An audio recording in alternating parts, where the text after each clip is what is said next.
नमस्कार विद्यार्थी मित्रांनो, आज आपण पत्ता प्रोसेस कशी लिहावी व ती का देतात हे बघणार आहोत। सर्वप्रथम आपण बघूया की पत्ता प्रोसेस ही कशी लिहावी। वरती 2 इंच जागा सोडावी वरतून व डाव्या A4 साईजच्या डाव्या साईडला 1.5 इंच जागा सोडावी व इकडे 0.5 सेंटीमीटर जागा सोडली तरी चालेल। ठीक आहे। आता ज्या कोड्यात आपल्याला पत्ता प्रोसेस द्यायची असते त्याचं वरती नाव लिहावं। जळगाव येथील मेहरबान न्यायदंडाधिकारी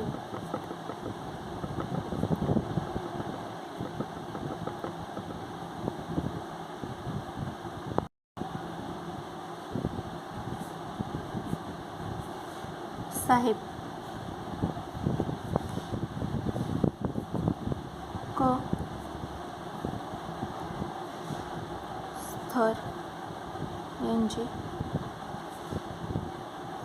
कोर्टात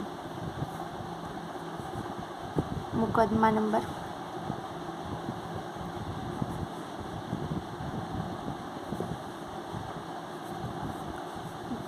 त्यानंतर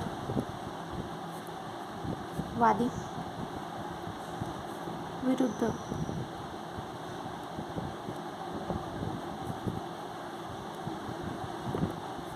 प्रतिवादी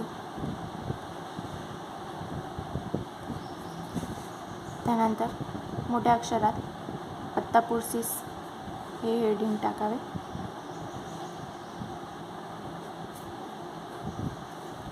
त्यानंतर पॅरेग्राफ सोडून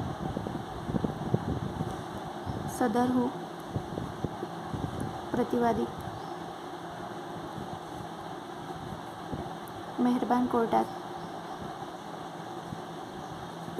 पत्ता प्रोसेस देतात ती येणे प्रमाणे। त्यानंतर पत्ता प्रोसेस पत्ता इथे ॲड करायचा, नाव, मोबाईल नंबर,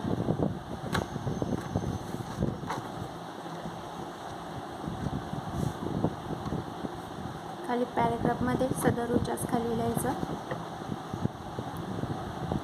येणे प्रमाणे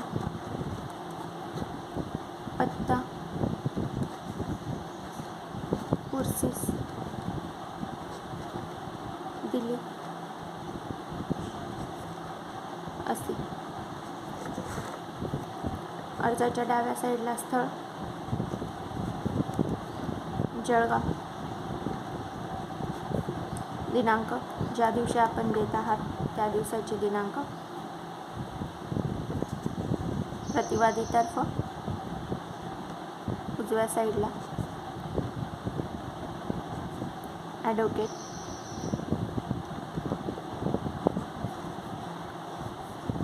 ॲडव्होकेट साहेबांचे नाव, त्यांची सही। याप्रमाणे पत्ता प्रोसेस ही लिहिली जात असते। आता पत्ता प्रोसेस का देतात? पत्ता प्रोसेस म्हणजे न्यायालयाला पक्षकाराचा फिर्यादी किंवा प्रतिवादी योग्य व पूर्ण पत्ता कळविण्यासाठी दिलेले लेखी निवेदन। यामुळे कोर्टाचे समन्स, नोटीस, आदेश इत्यादी योग्य पत्त्यावर पाठविता येतात। यासाठी ही पत्ता प्रोसेस दिली जाते। आता BNSS मध्ये कोणते सेक्शन आहेत जे पत्ता प्रोसेससाठी?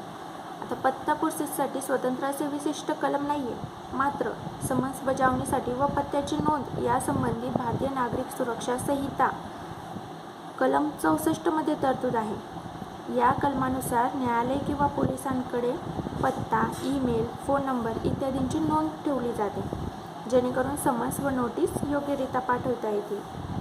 पत्ता बदलल्यास किंवा नवीन पत्ता नोंदवायचा असल्यास व्यवहारात बहुतेक वेळा काही वकील असे लिहितात, application under section 151 CPC for taking address process on record, म्हणजे माननीय न्यायालय पक्षकाराचा योग्य व अद्ययावत पत्ता नोंदीवर घेण्यासाठी सदर पत्ता पुस्तिका सादर करीत आहे. कृपया ती रेकॉर्डवर घेण्यात यावी.